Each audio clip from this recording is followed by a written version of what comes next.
Hi అండి, అందరికీ నమస్తే. నా పేరు విద్య, మాది పెద్దాపురం. ముందుగా మనసుకి కంగ్రాచులేషన్స్.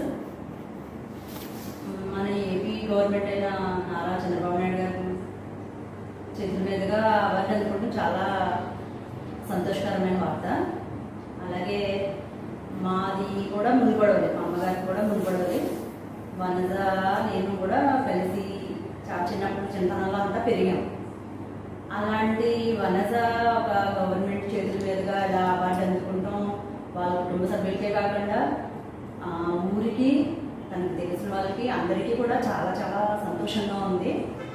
అంటే ఏదో ప్రకృతి నా ఆలోచనలో అని ఏదో యూట్యూబ్ ఛానల్ చిన్నగా ప్రారంభించి తర్వాత ప్లాస్టిక్ కుటుంబం అని చేస్తూ ఉంది. అంటే ఈ అవార్డులు కావాలి, ఇలా చెయ్యాలి అని అనుకోలేదు. తనకి తను ఏదో చేసుకుంటూ వెళ్తుంది.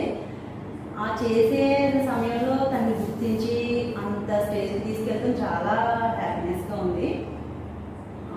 తర్వాత తను ప్లాస్టిక్ గురించి బాగా ప్రతిరోజు అవేర్నెస్గా చెప్తుంది.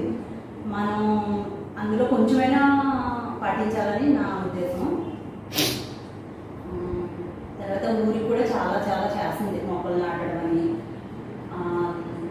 ఎక్కడైనా భోజనాలు అయితే ఊళ్ళో భోజనాలు అయితే అలా ప్లేట్లు ఇవ్వడం, తను అక్కడ ఉండి కడిగి వాళ్ళకి హెల్ప్ చేసి పనులు ఎలా పెట్టి ఎలా చేస్తారో తను కూడా ఒక పని మనిషిలాగే అక్కడ నేను చేయడం ఏంటి అనుకోవట్లేదు.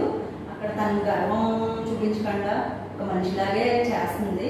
అది అయితే నాకు చాలా బాగా నచ్చింది. పుట్టిన ఊరిలో ఇలా చేయడం చాలా సంతోషకరం, చాలా ఆనందంగా ఉంది.